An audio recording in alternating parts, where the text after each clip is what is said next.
Yo le voy a pedir, hermano, que tome su Biblia y marquen la misma en el libro de Efesios, el capítulo número 1, donde vamos a leer en breve, en Efesios capítulo número 1.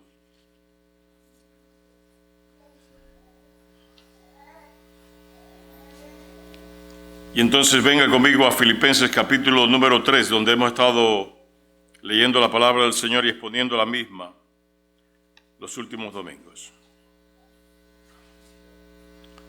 Si marcó Efesios capítulo número 1, venga entonces a Filipenses capítulo número 3.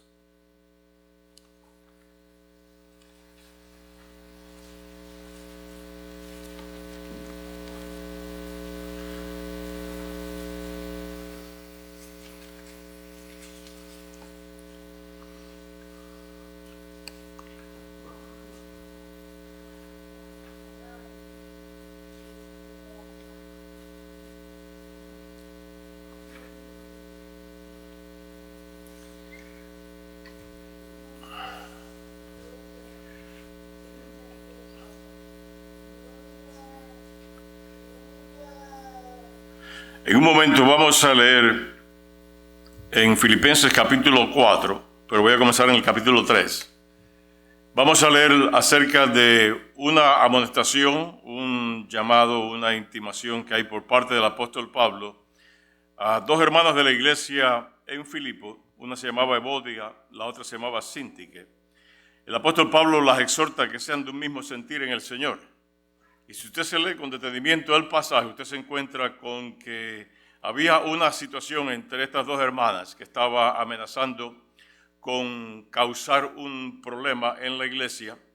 Eran dos hermanas de experiencia, evidentemente habían trabajado con el apóstol Pablo, él la llama colaboradores mías, y con otras personas que habían trabajado en la iglesia de Filipo, quizás alrededor de la iglesia de Filipo habían servido estas dos hermanas, pero hay algo que está causando fricción entre ellas, que está afectando a la iglesia del Señor Jesucristo probablemente ahí en Filipo. Y el apóstol Pablo le hace una exhortación y es que sean de un mismo sentir en el Señor. Y la pregunta es, ¿qué significa ser de un mismo sentir el Señor? ¿Y cómo usted logra que dos personas en conflicto sean de un mismo sentir al Señor? Y yo le voy a exponer acá a continuación, en breve, lo que yo pienso que uno debe hacer para ser de un mismo sentir en el Señor, porque yo no tengo una respuesta final. En las iglesias hay conflictos al igual que la hay en las familias, por muy bien que se lleven. Hay diferencia de opiniones, hay diferencia de práctica, creencia, filosofía de vida, etc. Esos conflictos amenazan las relaciones a no ser que se arreglen. El conflicto en sí, por la razón que sea, usted tiene que atender al mismo. Y eso en ocasiones sucede en iglesias y hay que prestarle atención. Dice el apóstol Pablo, la forma de arreglar esto entre Evodia y Síntique es que sean de un mismo sentir en el Señor. Y aquí está mi filosofía y práctica en relación a esto de conflictos entre hermanos. Por los años de experiencia que he vivido en el pastorado, más de 36, y los años que he estado en la iglesia de Jesucristo, usted debe lograr, y quizás resulte más fácil decirlo que hacerlo, usted debe lograr que haya un mismo sentir en la palabra del Señor. No importa cuál sea la situación, no importa cuál sea el problema. Es imposible que dos personas sean iguales en su forma de pensar, en su forma de actuar, forma de vida, etcétera, etcétera. Usted nunca va a arreglar esa situación. Pero en la medida que eso afecta el trabajo de la iglesia, usted sí debe prestar atención a lo mismo. Y por esa razón el apóstol Pablo le dice, no que sean iguales, que tengan los mismos deseos, que tengan la misma filosofía de vida, pero que sí que en el Señor deben ser iguales, deben ser de un mismo sentir en el Señor.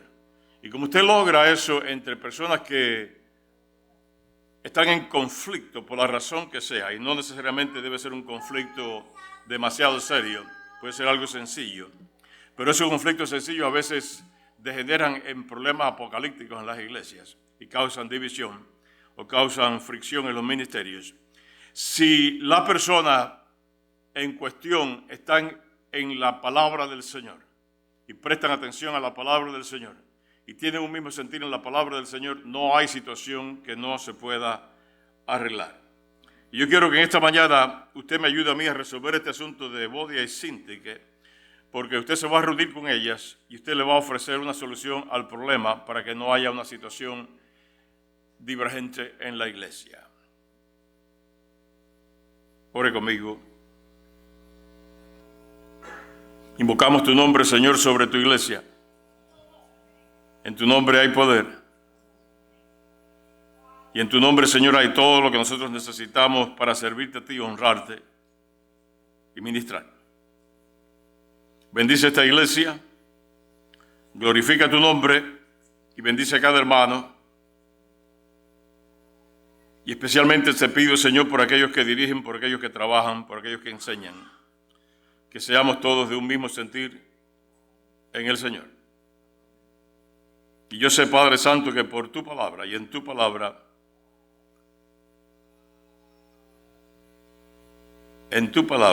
hay solución. En el nombre del Señor Jesucristo oramos. Amén.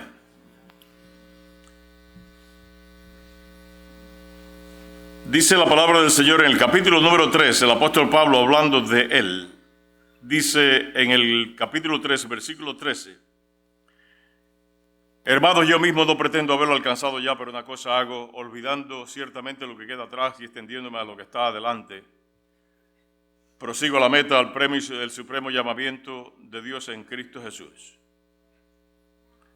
Así que todos los que somos perfectos, completos, esto mismo sintamos, Él hace un llamamiento a ser de un mismo sentir en el Señor. Y si de otra cosa sentís, esto también os lo revelará Dios. Pero en aquello que hemos llegado, sigamos unas mismas reglas, sintamos una misma cosa. Hermanos, ser imitadores de mí y mirar a los que así se conducen según el ejemplo que tenéis en nosotros.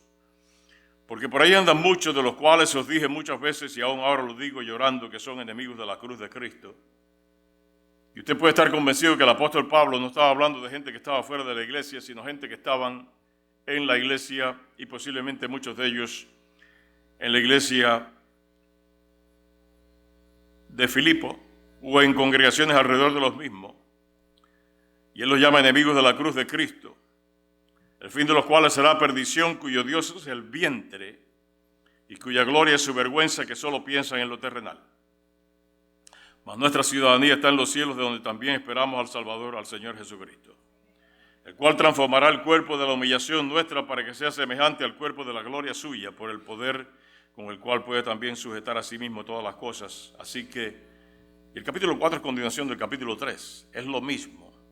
Por tanto, así que, como ya se ha dicho lo que se ha dicho, hermanos míos amados y deseados, gozo y corona mía, estar así firmes en el Señor, amados. Ruego a Evodia y a Síntique que sean de un mismo sentir en el Señor. Asimismo te ruego también a ti, compañero fiel, y no identifica a ese compañero fiel. O posiblemente algunos especulan que cuando dice a ti, compañero fiel, le está hablando el apóstol Pablo a la congregación, como si yo le dijera hermano. Y son muchísimos, pero estoy hablando a cada uno en particular, pero como congregación. Que ayudes a estas que combatieron juntamente conmigo en el Evangelio, a Evodia y a Síntique, con Clemente también y los demás colaboradores míos cuyos nombres están en el libro de la vida. Mi hermano, trata de resolver esa situación. Si usted no arregla la situación, la iglesia puede ser afectada, la congregación puede ser afectada o algún ministerio puede ser afectado negativamente. Cuando hay conflicto entre hermanos en la iglesia, sobre todo personas que sirven, usted tiene que atender esa situación y tiene que arreglarla. Mi sentir es, y mi experiencia es que cuando usted orienta a 2 personas, 3 o 4, o los que sirvan en la iglesia, en la palabra del Señor, y todos están pensando en el mismo mensaje de la palabra del Señor, no hay razón para que un conflicto no pueda ser resuelto. Pero tiene que poner la palabra de Dios en primer lugar. Usted no va a encontrar conflicto en esta iglesia entre personas que predican. ¿Por qué razón? En la iglesia hay varios hermanos que sirven como diáconos y todos son maestros y predican aquí en esta iglesia. Con ninguno hay conflicto. En nuestra iglesia hay cerca de 30 maestros, Rosita, cerca de 30 maestros, y usted no me va a ver a mí en conflicto con ninguno de ellos, y lo que hace que no haya ninguna situación que necesite ser allanada, resuelta, pues no hay conflicto, es porque todos estamos predicando la palabra del Señor. Estamos en la palabra del Señor. Y siempre que en una iglesia, entre líderes de la misma, estas personas que sirven al Señor estén en la palabra de Dios, no va a haber conflicto. Porque el Espíritu de Dios que habla a través de su palabra y a quien nosotros servimos, los va a guiar a la verdad. No hay que estar resolviendo problemas.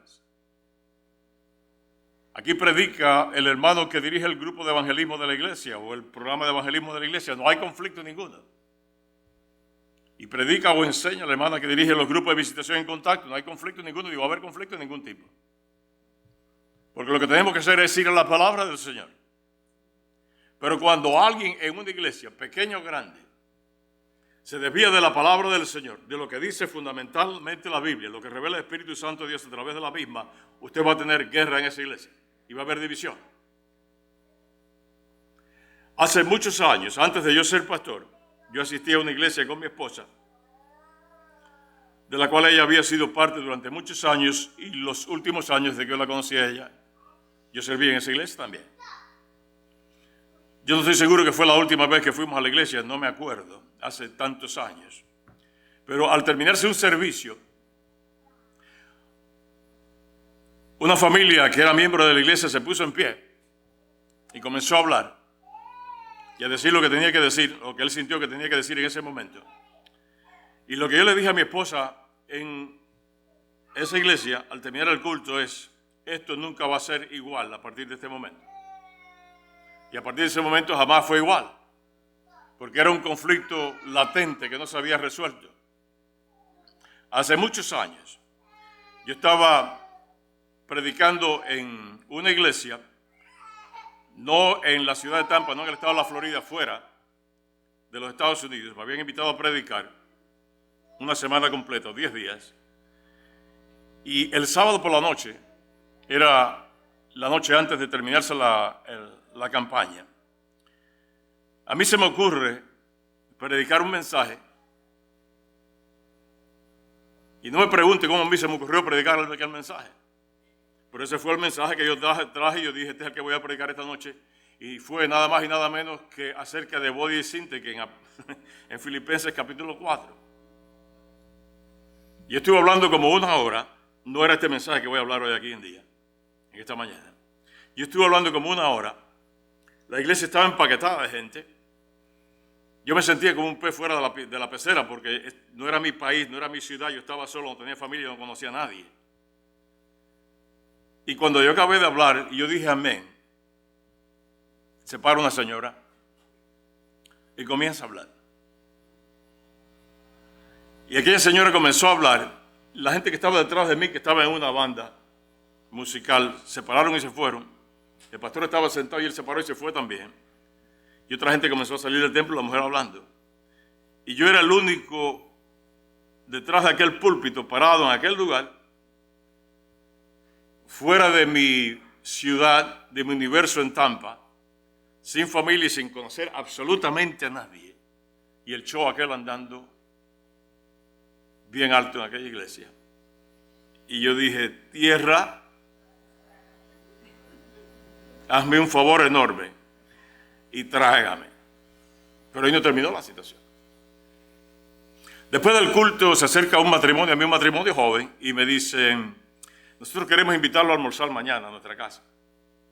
Digo: bueno, hablen con el pastor de la iglesia, porque él es el que organiza todo esto, y yo también, yo no tengo compromiso con nadie. Perfecto, pues mañana va a almorzar con nosotros en nuestra casa. Al próximo día había culto, era el último culto de esa campaña, después de 10 días, 8 o 10 días. Y cuando se termina el culto, el matrimonio se queda así delante y nos dice: vámonos. Yo le digo: sí, perfecto. Y voy a mostrar al pastor y le digo al pastor: vámonos. Me dice el pastor: no, yo no estoy invitado. El invitado es usted. Y yo volví a decir: tierra, trágame. Yo fui a esa casa, una familia muy distinguida, de muy buena posición social, muy buen almuerzo, y ahí yo escuché todo lo que yo no debía escuchar, pero no tenía otra opción, y no tenía una puerta de atrás por donde coger y largarme de aquel lugar y tuve que escucharlo todo. Había un conflicto que no había sido resuelto y que amenazaba la iglesia. Y la razón por la cual amenazaba la iglesia es porque muchas de esas personas que estaban en la élite directiva de la iglesia no eran de un mismo sentir en el Señor. Hay algo que el Señor Jesucristo le dice muy interesante a los discípulos y aparece en Juan capítulo 13, versículos 34 y 35, hermano Santiago. Escuchen lo que le dice el Señor Jesucristo a sus discípulos. Un mandamiento nuevo os doy, que os améis unos a otros como yo os he amado, que también os améis unos a otros. Y todo el mundo dice, amén, qué bárbaro. Esto es basado en los dos grandes mandamientos del Antiguo Testamento. Amarás al Señor tu Dios con toda tu alma, con todo tu corazón, con toda tu fuerza, con toda tu mente, y amarás a tu prójimo como a ti mismo. Pero eso no fue lo que le dijo el Señor Jesucristo. Él dice a continuación, en esto conocerán todos que sois mis discípulos si tuviereis amor los unos con los otros. ¿Usted quiere saber que usted es una iglesia? ¿Cómo el de afuera va a saber que usted es miembro de una iglesia? Si cada vez que usted habla fuera de la iglesia, usted habla de un conflicto que hay en la iglesia. ¿Cómo alguien se va a sentir motivado a venir con usted a la iglesia si cuando usted habla con sus familiares, usted le habla de un problema que hay en la iglesia? ¡No lo haga!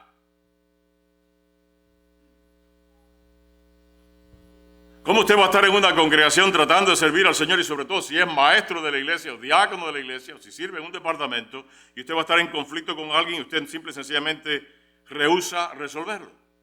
Imposible. ¿Y qué usted propone, pastor? Bueno, yo lo que propongo es lo siguiente. Hay que reunirse con Evodia y Síntique y recordarle a Evodia y a Síntique, hacerle entender el significado de lo que es la iglesia de Jesucristo. Y usted dice, bueno, no, estas hermanas sabían lo que era la iglesia de Jesucristo. O usted se va a sorprender muchísimo cuando usted lee de las historias horribles que que están siendo propagadas en Internet, YouTube, o en las agencias de noticiosas interesantes y grandes, reconocidas como CNN y Fox, que se dedican a despilfarrar a la iglesia de Jesucristo, porque cuando único hablan de la iglesia de Jesucristo es cuando se enteran de algún show que están dando en algún lugar. Y entonces lo propagan. Y hay algunos cristianos que son medio anormales que cuando ven eso dicen, ve, mira cómo está la iglesia del Señor Jesucristo, se alegran de lo que está sucediendo, cuando debería ser un bochorno. Bochorno debería ser. Lo mejor que puede suceder en su vida es que alguien le dé buen testimonio de una iglesia, de una buena clase, de un buen programa, que le hablen bien de los hermanos en Cristo. Pero nunca vaya a ningún lugar a hablar mal de alguna familia de la iglesia o entre los miembros de la iglesia. Yo tengo sensores, se lo he dicho, pero yo soy antichisme. Si usted tiene algo que decir de alguien, venga y dígamelo con esa persona, vamos a hablar, vamos a ponernos de acuerdo. Y es posible que usted tenga algo que decir legítimamente hablando de alguien, de un ministerio, de una clase, o whatever it is. Vamos a reunirnos con esa persona que sean de un mismo sentir en el Señor. Pero hay algo que usted no puede olvidar y es la definición de lo que es la iglesia. ¿Qué es una iglesia? ¿Qué es la iglesia de Cristo? Yo estaba registrando esta semana, lunes y martes. Yo preparo el mensaje de la próxima semana y el de más arriba están preparados ya. Yo me duermo pensando en estas cosas. Mi esposa me oye predicar durmiendo. ¿Sí o no? Por la mañana me dice, tú anoche estabas hablando. ¿Y yo? Yo no hablo dormido. Me dice, oh.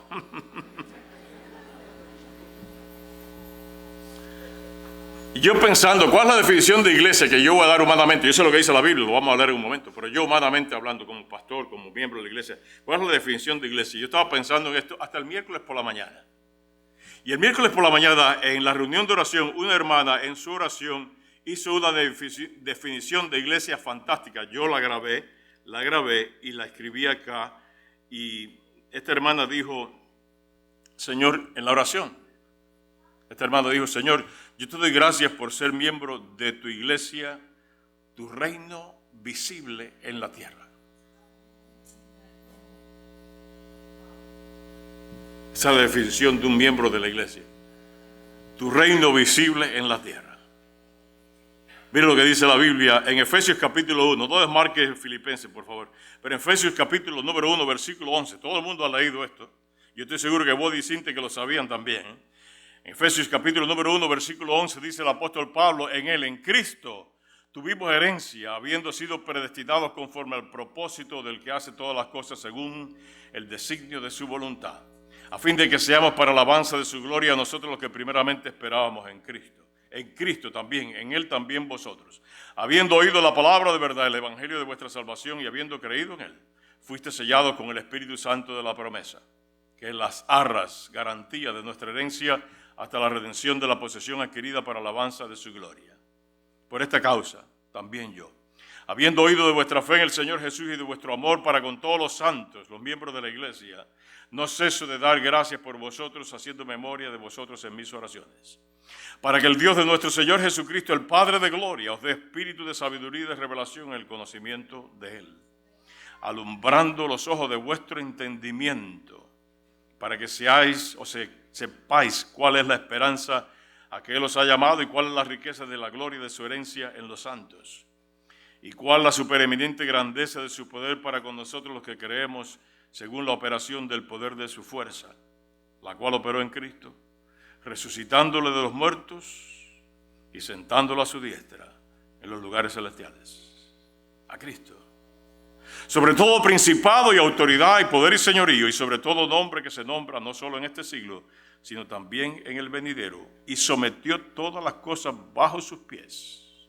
Y a Cristo lo dio por cabeza sobre todas las cosas a la iglesia, la cual es su cuerpo, la plenitud de aquel que todo lo llena en todo. Definición de iglesia. Y usted tiene que sentarse con Evodia y Sintique y decirle: Evodia, mi hermana Sintique, ustedes son miembros de la iglesia de Cristo. ¿Y qué cosa es la iglesia de Cristo? La iglesia de Cristo es el cuerpo suyo, el reino visible de Dios en la tierra. Cuando alguien le pregunte acerca de esto, usted le dice la iglesia, el reino de Dios, usted le dice el reino visible de Dios en la tierra es la iglesia. No son los judíos, no es Israel, no son los gentiles y no son los religiosos. Es la iglesia del Señor Jesucristo.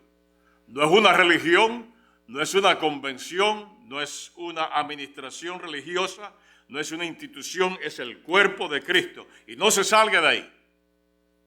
¿Por qué razón? Dice la palabra del Señor en el libro de Colosenses, capítulo 1, versículo 15. Estoy leyendo y aparece en la pizarra. Si no la encontró, mire para la pizarra en Colosenses 1:15, dice la palabra del Señor.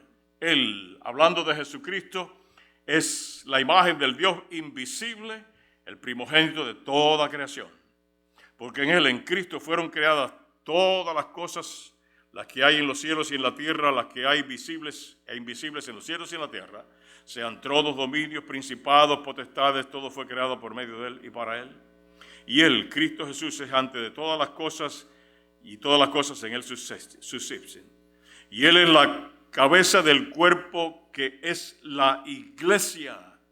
Él, que es el principio, el primogénito de entre los muertos, para que en todo tenga la preeminencia, por cuanto agradó al Padre que en Él habitase toda plenitud, y por medio de Él reconciliar consigo todas las cosas, así las que están en la tierra como las que están en los cielos, haciendo la paz mediante la sangre de la cruz. Y a vosotros también, que estáis o erais en otro tiempo extraños y enemigos en vuestra mente, haciendo malas obras, ahora os ha reconciliado en su cuerpo de carne por medio de la muerte, para presentaros santos y sin mancha, irreprensibles delante de Él. Si en verdad permanecéis fundados y firmes en la fe y sin moveros de la esperanza del evangelio que habéis oído, el cual se predica en toda la creación que está debajo del cielo, del cual yo, Pablo, fui hecho ministro. Y le dice a Evodia y Sintique, que le dice a usted y a mí, la iglesia es el cuerpo de Cristo y Él es la cabeza. Pero hay algo que tenemos que tener en consideración. Si la iglesia es el cuerpo de Cristo, entonces debe ser identificada por sus funciones. La iglesia debe ser identificada por sus funciones típicas, correspondientes, características y esenciales que la distinguen como tal. Hay una persona que fue asociada a nuestra iglesia que me dijo: yo encontré una iglesia y esa sí es la que me gusta. En otras palabras, a esta no le gustó, lo cual está bien conmigo. Usted puede ir a la iglesia que usted quiera. Y Yo no lo voy a llamar para preguntarle por qué se fue de la iglesia o por qué no le gusta o cuáles son sus quejas. Yo no lo voy a llamar, yo no me voy a molestar en eso. Pero lo interesante fue que me dijo, a mí me gusta esta iglesia porque cada vez que entro de principio a fin me hace sentir como que estoy en un concierto.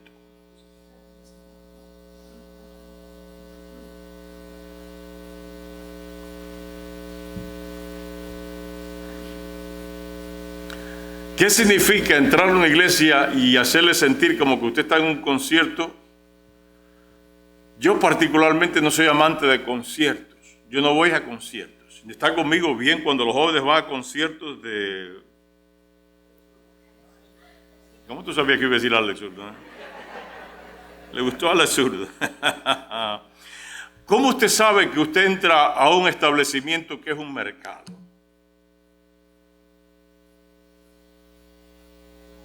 Usted le tapan los ojos, lo entran a este lugar, usted abre los ojos y dice, yo estoy en un mercado. ¿Cómo usted lo sabe?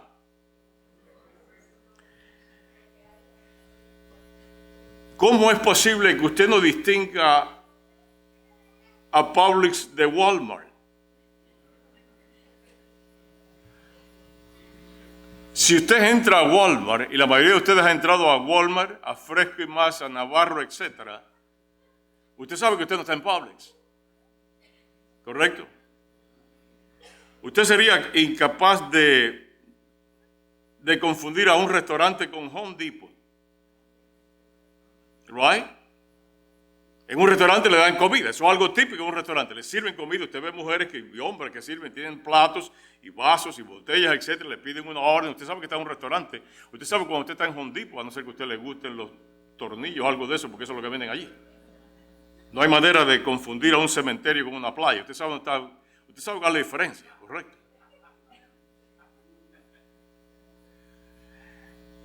Alguien me dijo a mí, me presentó esta queja, y una queja legítima.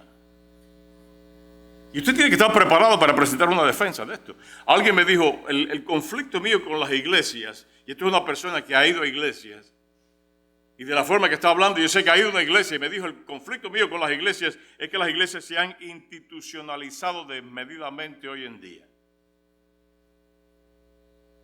Son instituciones. Y si usted le va si alguien le pregunta a usted, ¿qué cosa es una iglesia? O cómo usted sabe que usted los domingos va a una iglesia, ¿qué usted le diría? Bueno, es una institución. ¿Una institución? No.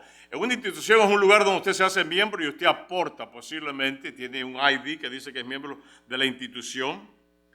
En esa institución hay una directiva hegemónica, es la que manda, es la que dice, la que ordena, etcétera, etcétera. Y usted va a ese lugar, y por esta razón fue que me lo dijo, yo sabía para dónde iba. En este lugar usted hay mucha gente, hay cientos de personas, hay miles de personas, y usted allí es un espectador. Yo tengo problemas con eso.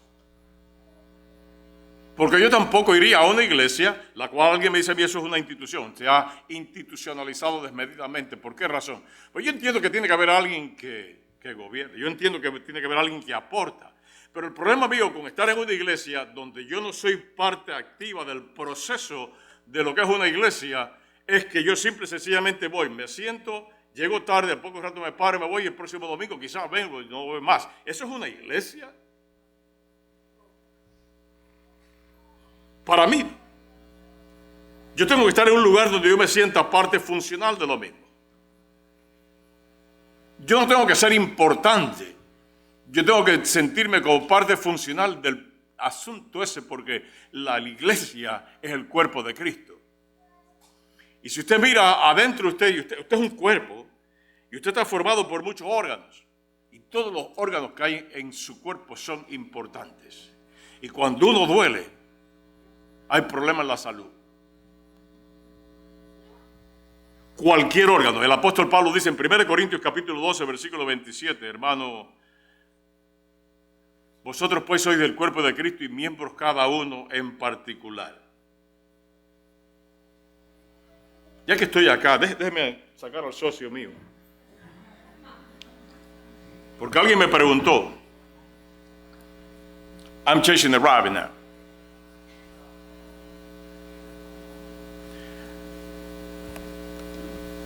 Hace unos años, Yo he dado mis opiniones en público.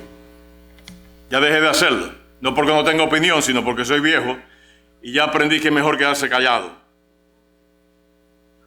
Si usted quiere practicar dándose opiniones en público porque usted es joven y usted se atreve, pues hágalo. Pero se va a tener que defender, porque alguien siempre le va a contestar. Pero si usted es un poquito más sabio por ser viejo, y no necesariamente por ser viejo más sabio, sino que sabe más y tiene más experiencia, lo mejor es quedarse callado. Y alguien me trajo a mí a colación el asunto de una iglesia que invirtió cerca de $90 millones en una propiedad. Y me preguntó a mí, ¿a usted le gustaría ser miembro, a usted le gustaría ser el pastor de esa iglesia? Y yo le dije rotundamente, absolutamente no. ¿Por qué razón?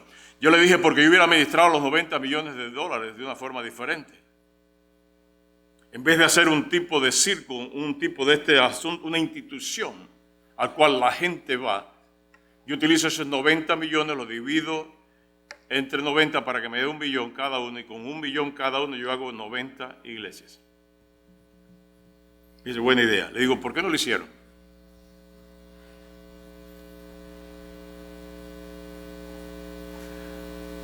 Yo quiero ser parte activa, yo quiero ser parte del cuerpo. Pero ahora dígame una cosa. ¿Cómo usted identifica que una iglesia es una iglesia?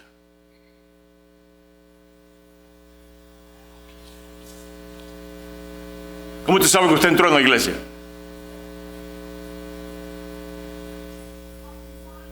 ¿Alguien? ¿Qué se hace en una iglesia? Hay un niño aquí que está loco por contestarme la pregunta. No sé si me va a decir algo correcto o no. ¿Quiere predicar? Go ahead and say it loud. Say it. ¿Qué es lo que se hace en una iglesia? Se adora a Dios. ¿Cómo usted sabe que se está adorando a Dios? ¿Cómo usted sabe que se está adorando a Dios en esa iglesia? ¿Cómo usted lo sabe? ¿Cómo usted sabe que eso no es una institución religiosa donde el que está predicando y está enseñando o está diciendo algo en público está simple y sencillamente negando lo que dicen las Escrituras? ¿Cómo usted lo sabe? ¿Cómo usted sabe que alguien está diciendo la verdad y no está blasfemando el nombre del Señor? ¿Cómo usted sabe que alguien está enseñando la verdad y no está predicando algo que es una herejía? ¿Cómo usted lo sabe?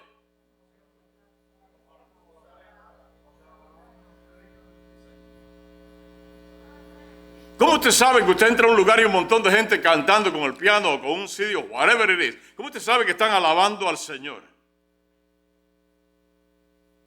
¿Cómo usted sabe que la persona que está dirigiendo aquí está alabando al Señor de verdad y no está trayendo atención sobre sí misma? ¿Cómo usted sabe que la persona que está dando gritos detrás del púlpito le están pagando para que haga algún tipo de show, simple y sencillamente se está enriqueciendo a base de mentiras que está diciendo? ¿Cómo usted lo sabe? Lo pongo a pensar, ¿verdad? Eso es para la próxima vez que vaya a una iglesia buscando decir, déjame irme de la iglesia, Pastor Romero, voy a buscar otro lugar. Vaya, vaya. Y después de 2 o 3 meses venga a verme a mí y le voy a hacer 2 o 3 preguntas. ¿Cómo usted lo sabe? Dice el apóstol Pablo, hay una forma de saberlo. Dice la palabra del Señor. En 1 Timoteo 3, 14 y 15. Yo quiero que usted le preste atención seriamente a esto que dice el apóstol Pablo. Mire para la pizarra. El apóstol Pablo deja a Timoteo predicando como pastor de una congregación donde había unos problemas bárbaros. Él anduvo con Pablo muchos años, sirviendo en evangelismo como misionero, etc. Y de pronto le dice, te voy a dejar en Éfeso, estuvo en Corinto, estuvo en varios lugares, estuvo el pobre apóstol Pablo a Timoteo. Y en 1 Timoteo capítulo 3, versículos 14 y 15, él amonestando a Timoteo a que se mantuviera firme enseñando la palabra del Señor. Y eso, 1 y 2 Timoteo, el apóstol Pablo está constantemente diciendo a este hombre, predica la palabra, predica la palabra, predica la palabra. Y usted se pregunta, usted se lee eso y dice, ¿por qué el énfasis en la palabra del Señor? ¿Por qué el énfasis en la Biblia? ¿Por qué el énfasis en la palabra del Señor? Le dice Pablo a Timoteo, 1 Timoteo 3, versículo 14, esto te escribo aunque tengo la esperanza de ir pronto a verte.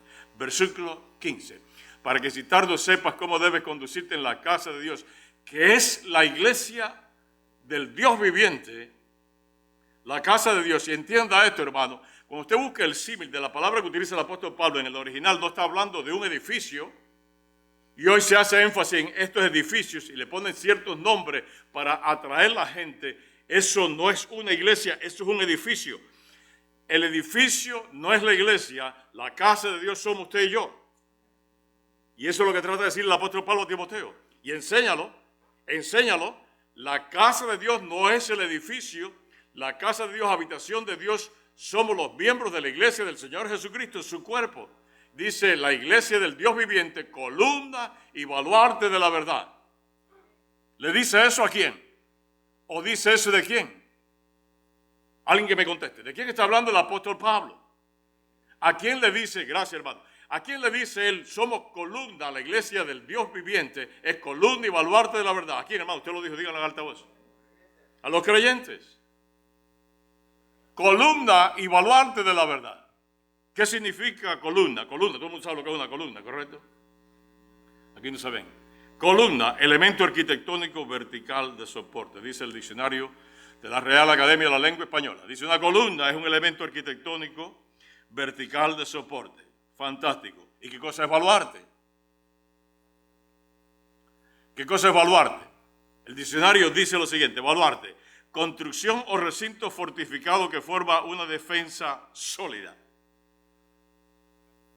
Persona o cosa que constituye protección o defensa de algo. Escuche eso otra vez, lo voy a repetir.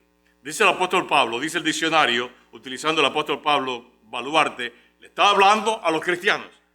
El apóstol Pablo le dice a un cristiano, tú eres baluarte de la verdad, tú eres una construcción o recinto fortificado y que forma una defensa sólida. Persona o cosa que constituye protección o defensa de algo. En otras palabras, usted y yo somos fortificaciones en defensa de la verdad y la verdad es la palabra de Dios. Le pedí al hermano Santiago que me presentara imágenes del Burj Khalifa. ¿Saben lo que es el Burj Khalifa, el edificio en los Emiratos Árabes? En Abu Dhabi, I believe it is. Santiago, ¿tiene la foto? Esa no se ve bien. Pero usted ve ese edificio finitico.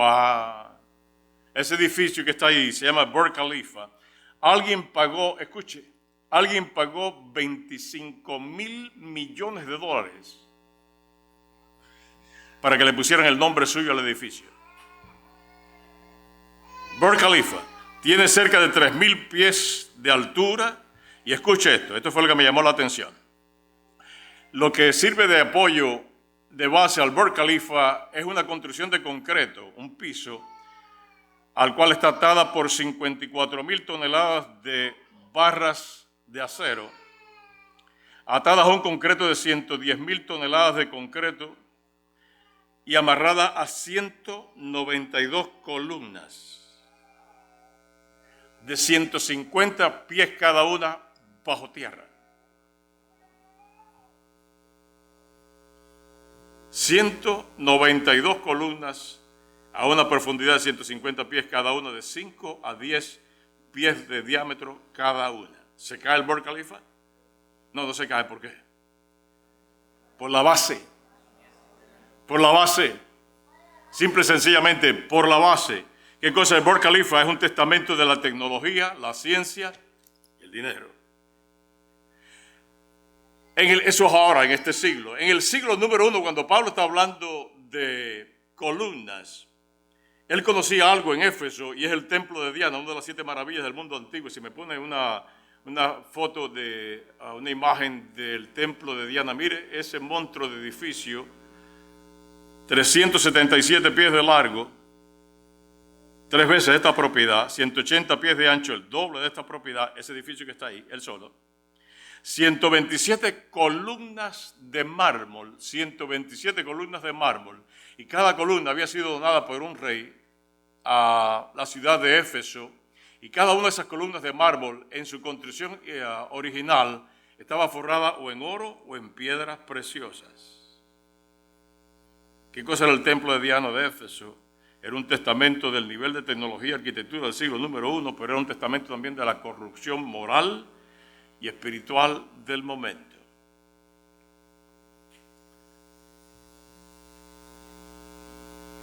Vengo con mi socio en la recta final. Escucha esto. Miren lo que dice la palabra del Señor en cuanto a la iglesia de Cristo. En 1 Corintios 3, versículos 10 y 11 dice la palabra del Señor: conforme a la gracia de Dios que me ha sido dada, yo como perito arquitecto puse el fundamento uno solo, y otro edifica encima, pero cada uno mire cómo edifica. Versículo 11 dice la palabra del Señor: porque nadie puede poner otro fundamento que es el que está puesto, el cual es Jesucristo. Burj Khalifa tiene 192, Diana tiene 127, la iglesia de Jesucristo tiene un solo fundamento y una sola columna, que es el Señor Jesucristo. Uno solo. Si usted tuviera que reunirse con Evodi y Sintek y explicarle qué cosa es el cuerpo de Cristo, qué es lo que la distingue por su funcionamiento, la esencia de qué cosa es la iglesia de Jesucristo, hay algo que yo le preguntaría a ella. Y hay algo que yo le he preguntado a personas que tienen conflicto conmigo, que tienen conflicto con la iglesia. ¿Por qué usted está haciendo lo que está haciendo?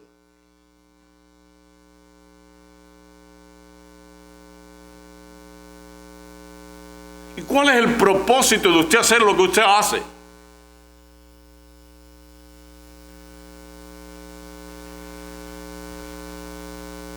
¿Por qué está haciendo lo que está haciendo y cuál es el propósito de hacerlo?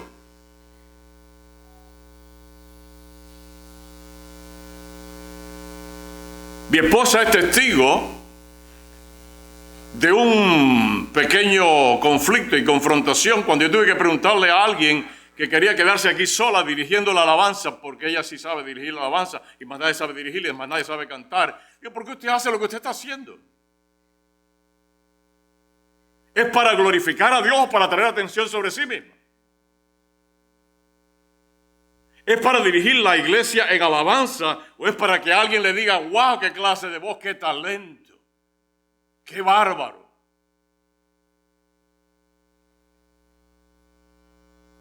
¿Por qué razón usted va a algunas de estas iglesias que son circos, donde las personas que dirigen son payasos espirituales, donde hay mujeres semiencuero dirigiendo la alabanza en una plataforma? Aquí, usted que es hombre, cuando hay una mujer acá muy sugestiva, su forma de presentación, de hablar o apariencia, ¿usted está pensando en el Señor Jesucristo en la alabanza o usted la está vacilando a ella? ¿Qué es lo que está haciendo? Pregúnteme a mí. Ya lo pregunté a usted, ahora pregúntame a mí qué es lo que estoy haciendo. ¿Le da miedo porque soy pastor? Pregúnteme. Pedrito, tú no me tienes miedo, pregúntame. Yo la estoy vacilando a ella.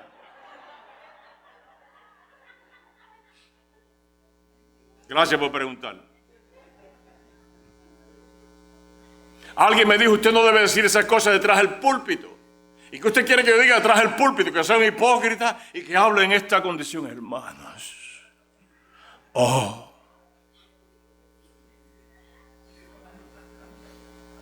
qué gozo.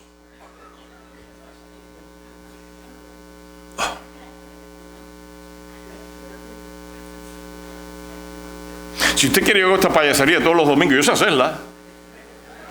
Decirle: amados hermanos, mis hermanos. No sé más nada que decir, pero buen día.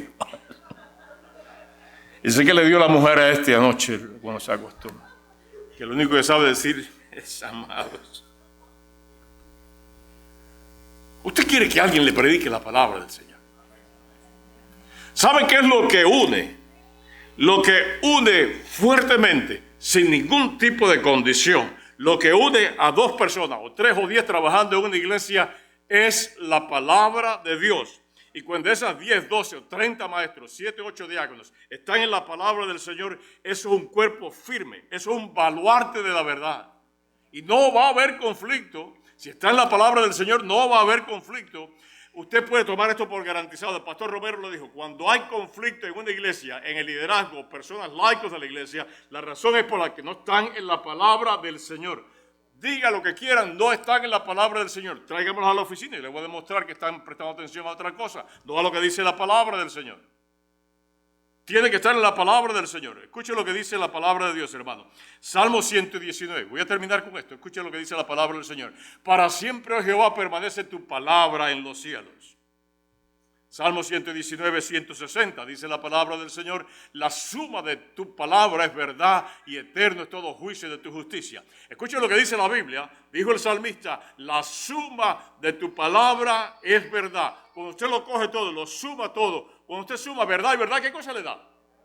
Y si suma verdad y verdad y verdad, ¿qué cosa le da? Y usted lo multiplica, lo pone a la enésima, le pone enésima, es verdad. ¿Qué cosa es lo que le da? Verdad. Y cuando los hermanos de la iglesia están en la verdad, no hay división en ellos. Mira lo que dijo el Señor Jesucristo, Juan capítulo 17, versículo 6.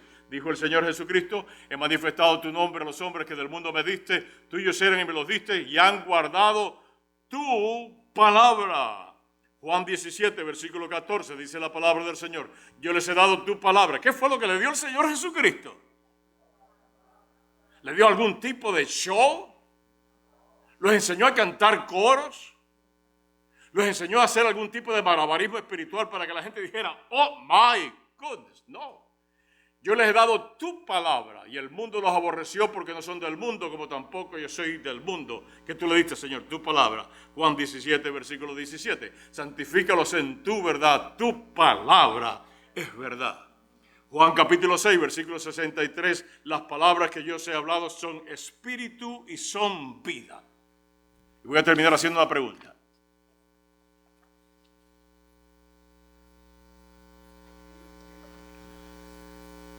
¿Cuál es la responsabilidad número uno de una iglesia? La pregunta es capciosa. ¿Cuál es la responsabilidad número uno de la iglesia del Señor Jesucristo?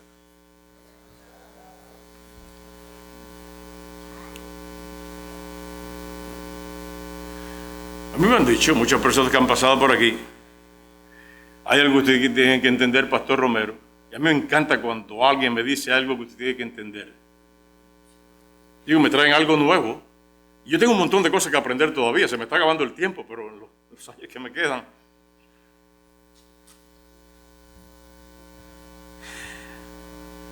La responsabilidad número uno de la iglesia, pastor, lo más importante que se hace en la iglesia es alabar al Señor.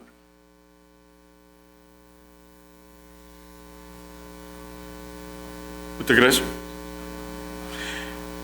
Lo más importante que se hace en una iglesia es reunir el cuerpo a orar. ¿Usted cree eso? Lo más importante que hace una iglesia, usted tiene que entender, Pastor Romero, que lo más importante que hace una iglesia es el evangelismo. Y cuando alguien me dice eso de esta forma así apasionada que yo se lo estoy diciendo, solemne, suave, para que yo entienda, es donde usted lo leyó en las Escrituras.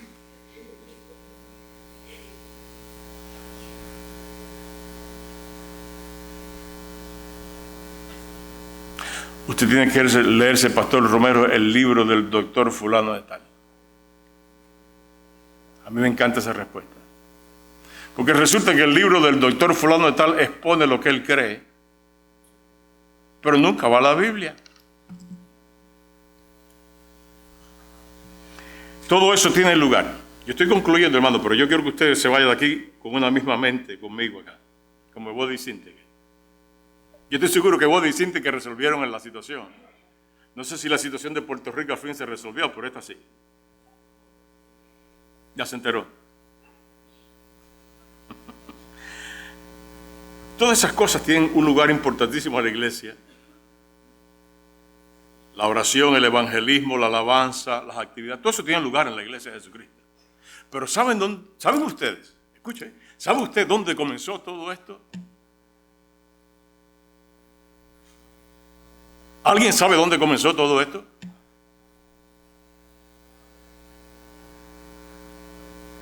Denny, dilo alto. No, un poquito antes, hermana. No se me adelante todavía, Elizabeth. Está en buen camino, Elizabeth. Pero venga con Denny al principio. ¿Qué fue lo primero que hizo Jesucristo? ¿Predicar qué cosa? El reino de Dios. ¿Dónde comenzó todo?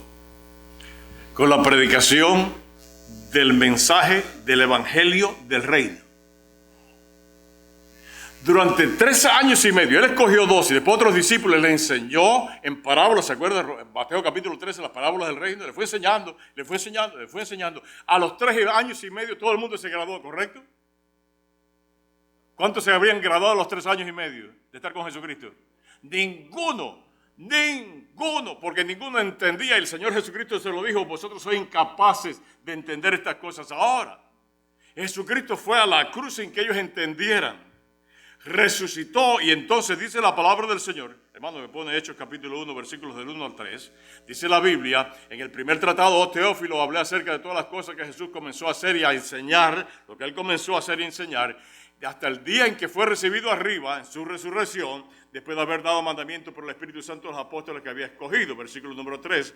A quienes también, después de haber padecido, se presentó vivo con muchas pruebas indubitables, apareciéndoseles durante 40 días y hablándoles acerca del reino de Dios. Usted se ha preguntado, ¿por qué razón Jesucristo, después de 3 años y medio con ellos, va a la cruz, resucita y en vez de haberse ido para el cielo, se queda 40 días en la tierra? ¿Para qué? Ahí dice,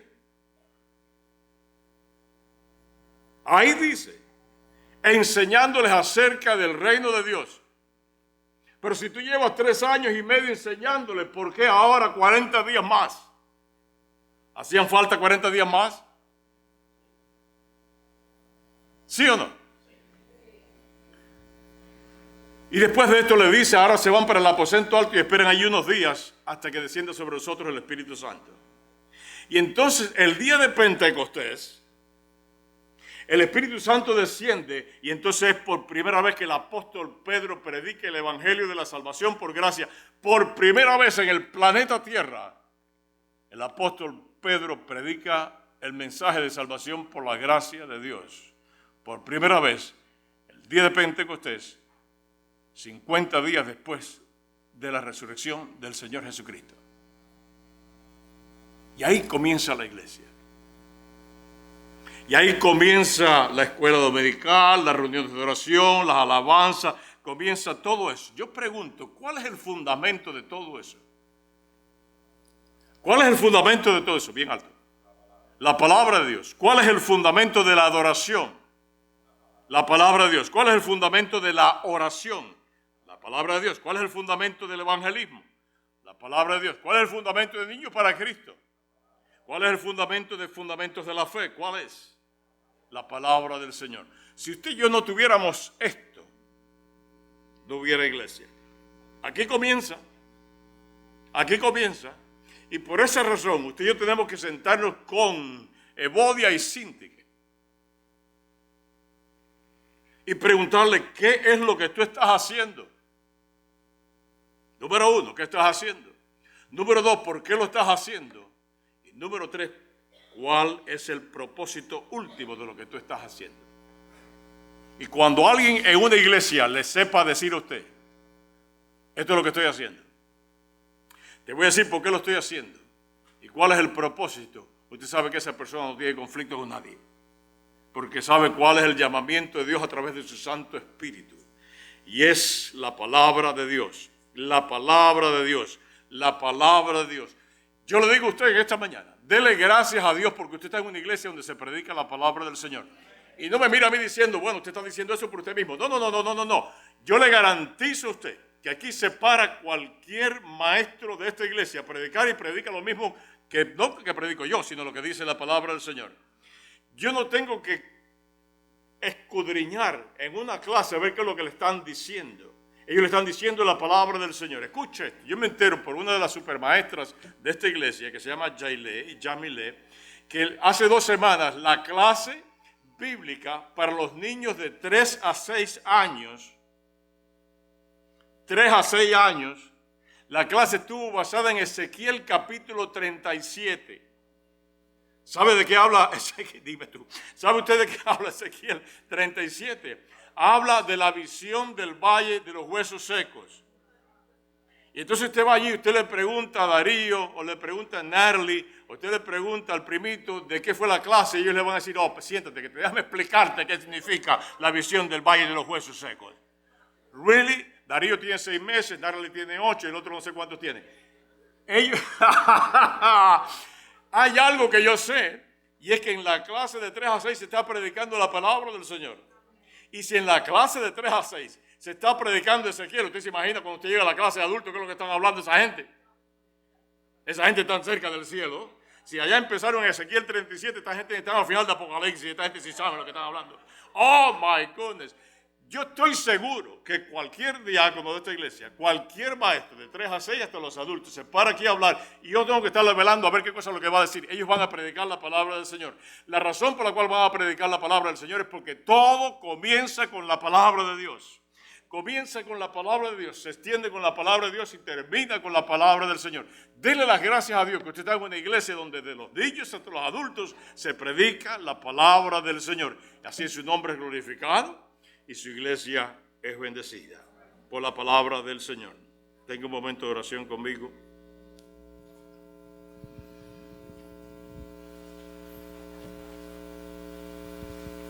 Señor Jehová, glorifica tu nombre en esta iglesia siempre. Bendice esta iglesia siempre.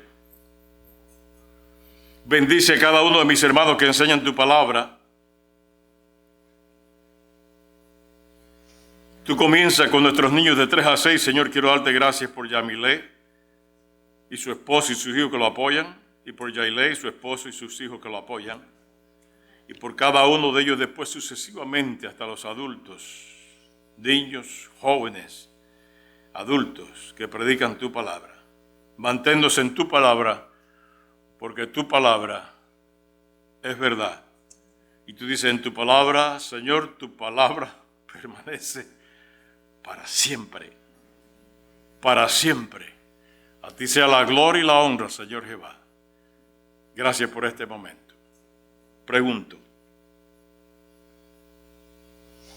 a todo el que está aquí, ¿conoce usted a Cristo como el Señor y el Salvador de su vida?